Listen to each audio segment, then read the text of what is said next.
Yeah, if you open the pen drive, it's all. Well, so, whatever. Yeah. In line with the flow of the given format, the focus now moves to two more artists who are participants in this exhibition, both women, and whose art in the Jungian sense attempts to excavate deep recesses of the self and comprehend aspects of human experience that are mysterious, inexplicable, and reside within the realm beyond the rational. Anita Dubey and Anju Dodia are both storytellers who choose not to depict stories, but invent and make stories as they go along. They defy their narrative from being linear and instead allow it to meander, compound, awaken, rupture, and even disappear as their art moves in between zones of representation and non-representation. They work the narrative almost with an anti-narrative impulse. Rich mythologies and literary references provide a mise en scène, a kind of backdrop for their own work to emerge. Most of you present, I assume, are familiar with their distinct ways of art making and the fact that their passionate involvement and pursuits have brought them acclaim and attention both within and outside India. And I'm not going to go into the list of exhibitions of which they have been a part of. Anju Dodia studied art at JJ School of Art, Mumbai for her bachelor's in 1986. And during her academic training and start of her career, she was making abstract collages. But soon, she shifted into painting, not in the preferred form of easel painting in oil, but painting large format works on paper, choosing watercolor and charcoal as a medium. Anita Dubey was not trained as an artist. She studied history for her bachelor's at Delhi University and moved to a master's in art criticism at the Faculty of Fine Arts in Baroda. She then joined the Indian Radical Painter and Sculptor Association and became the spokesperson of the group in the 1980s. She has since been exploring ways of art making, and quite inconsistent are her mediums because she shifts from sculptures to photographs, found objects, installations, and images printed on canvas. Anita Dubey lives and works in Delhi. Given the time we have, I invite them to make their brief presentations on their works and also to touch upon how they reflect upon their own art practices of the last 2 decades or more. I'll start with Anju. Thank you, Rubina, and thank you, all of you, for being here today. Considering our brief time slot, I'm going to show you about 20 images very quickly. And since we were going to be talking about the narrative, and as all of you know, the narrative in my work is singular, and it has always been mostly about the artist's, not the artist's life, but the artist's, the heroic aspiration of being an artist. So this whole thing about creativity, again and again, it's, I seem to want that and explore that, and if at all there is a narrative, it's all trying to speak about the mind of the artist and creative blocks and the fears and failure, often failure. So I'll just start with the images and we can talk about it. Also, along the way, I'd like to tell you that somehow as if the narrative remains the same and my story is singular and tight and it's just one thing again and again hammering in. But every time, I find myself, my sources change and the disguise changes, but the hunt remains the same. So this is Judgment Day, and it comes from a biblical source. Face Off.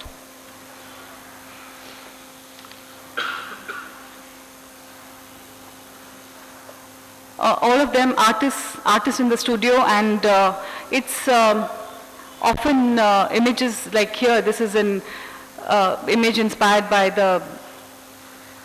from the Japanese woodcuts of Kuniyoshi and the samurai figure, which I kind of identify with, and I've often talked about painting as a martial art. So so again and again, these are large-scale watercolors, and so painting as a martial art.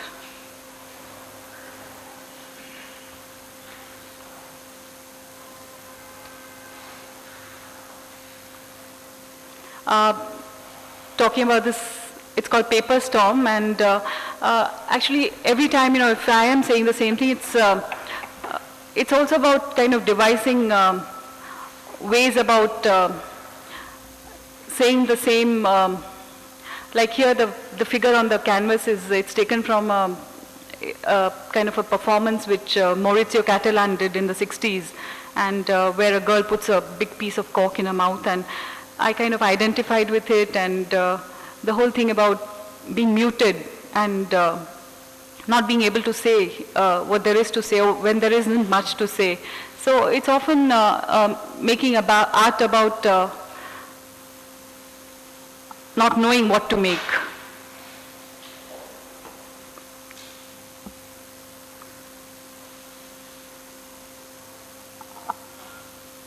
And constantly confronting the beasts, the violence of the creative process, constantly having to pull out things out of your head.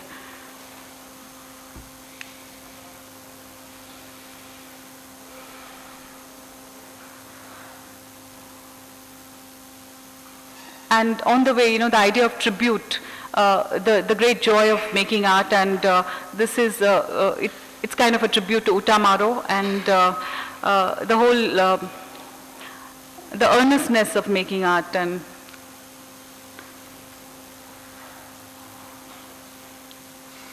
Spaghetti Shiva, where Ganga is descending from from Shiva's mass of hair, which is like spaghetti, and the Staedtler pencil with her constantly. This is Cloud Hunt, and this is some work which I've done on mattresses. It's acrylic paint on mattress, and it's about that abstract searching that goes on, and that all of us, something abstract that everybody is looking for, and that not knowing what exactly you're looking for. And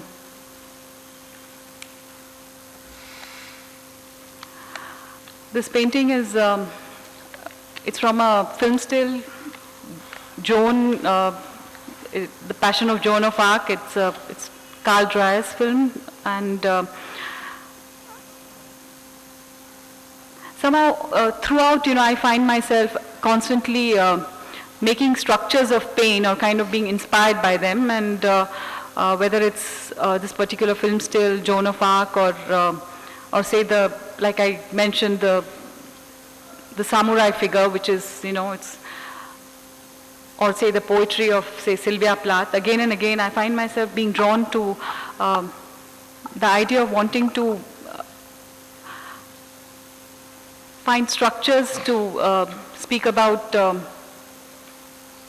pain, or the whole hunt for an image, and that I would say that kind of hungry, insatiable quality that you face every time you face the blank of the canvas, or when you start work, every artist, I'm sure, or say all of us, Monday mornings. This painting is called Daphne, and again and again, I've been working with sometimes Greek mythology, sometimes elsewhere. It's I'd seen this figure of it's some lingerie ad with this woman throwing up her arms, and immediately I was reminded of Daphne, in the European sculpture, this whole escape from Apollo, where she throws up her arms and turns into a tree. So I somehow, I thought I connected with that whole gesture of freedom and trying to escape the mundane. So I find myself being drawn to these, the contradictory states, of total freedom and, that state of abandon and entrapment. So, the idea of the labyrinth, again and again, being closed, being blocked, the creative block, it could be being tied up and wanting to move out or do things. And it's not just about, it's not about feminism, but it's, I think it's about, I would say, some sort of spiritual search, some sort of reaching out, and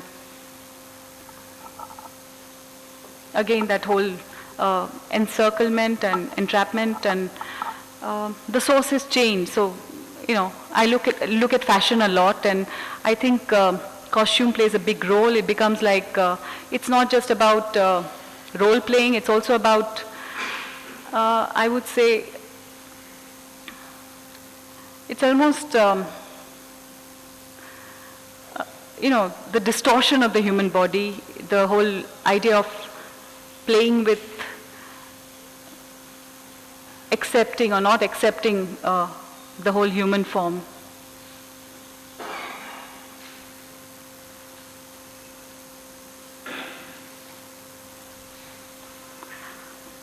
This painting is called Falling Glass, and in the context of the narrative that we're talking about, I'd just like to speak about it briefly. And it obviously is very violent, and what seems like blood, I call it falling glass. And I had a lot of kind of some sort of the questioning viewer, when every time the viewer wants to know what this is about, and if I have actually been doing self-images or fictional self-images, so where does this image come from? And so in that context, I just like to talk about Orhan Pamuk, whose novels I like very much. And in fact, I recently read where he says that when they structure novels, every time a character comes up, and there are these two kind of viewers, readers for him and viewers for us, and they think that either this whole thing is absolutely invented, it's fantasy, and it's false. So, you're kind of structuring and playing with images all the time, or it's complete truth. So it has something to do with my life, or, it's something I'm talking about. And so I just wanted to share with this image that it often happens that painting or creativity, I think it's always about the gray zone, where it's life experience, and it's also about imagined, and it's very difficult sometimes, for us to tell where it comes from, and, to kind of pinpoint exactly. And for the viewer, I think you should step back and reinvent it for yourself, because again and again, this whole thing about truth and life and invention and, structuring the narrative, it is, I think it's a very, the beauty of it is the mystery and the ambiguity, and we should play with it rather than, again and again having to define it, or this whole thing about, is it a self-image that I work with constantly, the artist figure. It's about creativity, and it's about art and art making, and it's about stories, and not necessarily true, not necessarily false. So.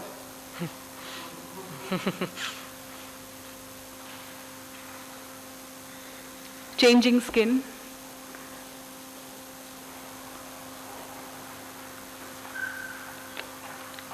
It's, I think there's one aspect of my physical life which I've often used as in imagery, in art, and as I have vitiligo, leukoderma, so the cloud forms which on my skin have become it's kind of a motif, and it's also a kind of,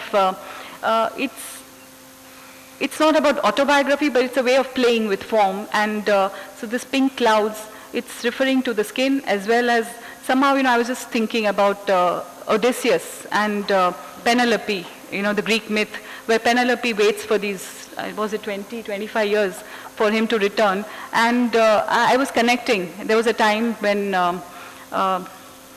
in my marriage, where my husband was traveling a lot, and every time he's out, not years, but quite a long time. And I used to joke about it, and simultaneously, apart from the husband and waiting and stuff, that's another thing. But the more important thing was I was looking at my skin.